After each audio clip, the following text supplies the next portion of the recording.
Hello folks and welcome to Erannorth Chronicles. Today we will be having a first look in the upcoming expansion of the game, the Relics and Armaments DLC, which will be arriving on Steam very soon. So let's start by having a look at what this new expansion adds to the game. So it adds enemies for starters and over 100 of them. Let's have a look at them by typing here Relics and Armaments. And you will notice some new enemy types like this Rival Folk right here, some different subspecies of goblins like the Saete and the Marhath, and there are also creatures made out of darkness. There are all sorts of dangerous monsters and of course going down very deadly bosses to fight in unique challenges. And each of these bosses that you will end up fighting in the new challenges will come with their own cards and like setup plays, for example. And they will all challenge you in a different manner and make your life hard. Some of these enemies that come with the expansion you will only meet in gauntlets. They aren't part of challenges like Malakai the Defiler, for example. You will meet him in the gauntlet. He doesn't have tactics of his own. So all 35 bosses you will meet, some are from this expansion, some are from the free enemies update I have posted a few months back. They will having their own unique tactics. So let's go and have a look at these enemies. When you beat each one of them in the challenge they belong, you may end up getting their card as well. So I will start by checking out the relics and armaments, but only allies. As you know, the focus of this set is equipment, so there are only 35 allies. These are the 35 challenge bosses that you will be encountering in the world. So let's have a look in a few of them. Some are quite useful, some are quite crazy, like for example Vanuk, Bringer of End, can literally empty the table and maybe kill you in the process, because his ability, the End of Times, causes you to lose 100 hit points, your allies are killed, you deal 1000 damage intense to one enemy, and then it explodes for 1000 more intense. So basically Vanuk can take another lesser boss to his grave, and maybe you along with it if you are not very lucky. There are cards that will be more reasonably useful, like Lundraxoth's Revenge, which also have this conditional statement: whenever an enemy resists vulnerability this turn, apply Fracture 20 to a random enemy. And this is the evolved version. The Hydromancy part gives more intense intense damage, and now it also deals 16 intense damage when fully upgraded.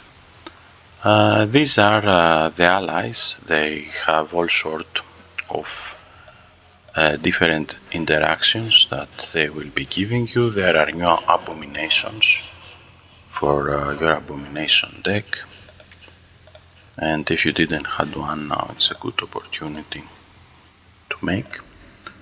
And the bulk of the expansion is, of course, items. So let's go and see Relics and Armaments. There are 357 cards. About 50 of them are enemy tactics. Some of the enemy tactics have changed since Ancient Ruins. There are updated versions of them. Others are the same. And you will see that there are some items that make use of your attributes. For instance, the Paragon of Strength. If you have Strength plus 18, then you amplify Bludgeoning. If you have Strength plus 24, you also amplify Slashing. And if you have Strength plus 30, you also get Synergy Damage 16. So that's for an endgame kind of equipment. You can use it after level 15. We also have, let's move down to pass the allies. You can also pause at any moment if you want to read a particular card. Similarly, Paragon of Charisma, you will notice that some cards have the hard requirement of a large deck. You need to use a large deck in order to use this card. And if you don't have a deck that consists of 48 cards, then this card will fail. There are a few items that are low level, but most of the items are high level items that you need to be at least level 15, for example, to use them. There are also the tactic cards that the various bosses will be using against you, and some of them are pretty dangerous. Some of them can wipe you out or your allies if you are not careful.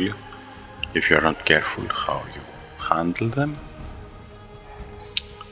And there are the equipment cards that now most of them come with a special ripple effect. For example, whenever an enemy resists stun, you restore action points. Whenever you apply taunt, you get retribution.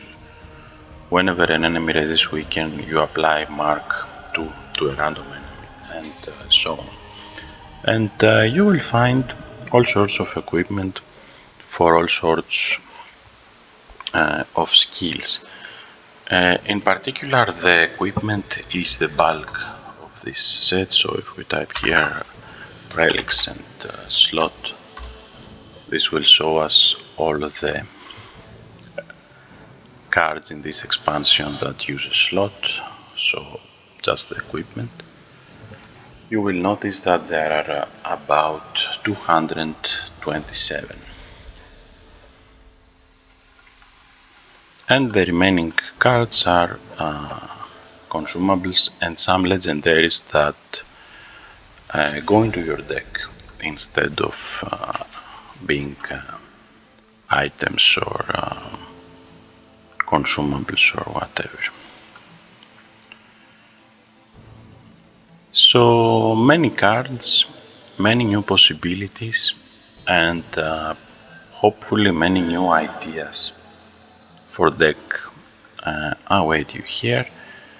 And the fact that the new equipment will make things, make your character more powerful, is balanced out by the fact that the enemies introduced in this expansion are much harder. So hopefully it will give you a more interesting and enjoyable experience. So as you can see, there are epic items, there are legendary items, lots of legendary items as well. And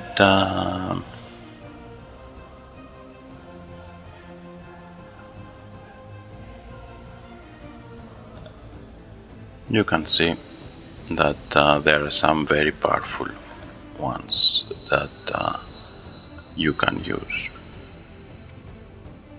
Okay, so let's go and see some of the areas that got new challenges by just closing this, making a new character,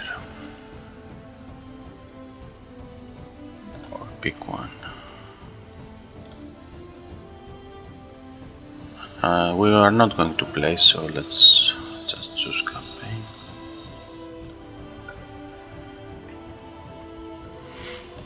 So if you go around the world, or preferably check your journal, you will notice now that there may be challenges near you that weren't there before, but that will most likely happen after level 10 or so, because most of the challenges are a higher level, like the Curse of the Blood Mist starts at level 10 to 12 and continues into a chain, or the quests here continue this story. There are quests in Miriam's Pride, there are quests in the Haunted Lighthouse, there are new quests in the Warlock's Keep. There is a new purchase property, no, not that lodge, that lodge right here.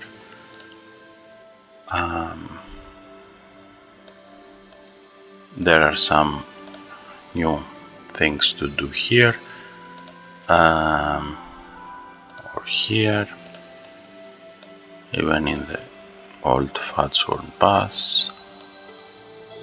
And the two major quest chains is the Vera Ailon expedition and the Sanguine Falls, and some others between them. So there is plenty of things to do, plenty of things, new things to explore, and plenty of new cards to be found, because some of the items can only be found by exploring particular areas, like with the previous expansion. So in order to find these items, you have to be exploring a particular area. They are all quite interesting items to have, like this Fire Helix blade that dispels multiply. Very nice to have when the enemy is about to multiply. Or this rune blade that dispels spiked armor, and so on. Anyway, that's all, folks. I hope you will enjoy this expansion. It will be arriving really soon. See you next time. Bye bye.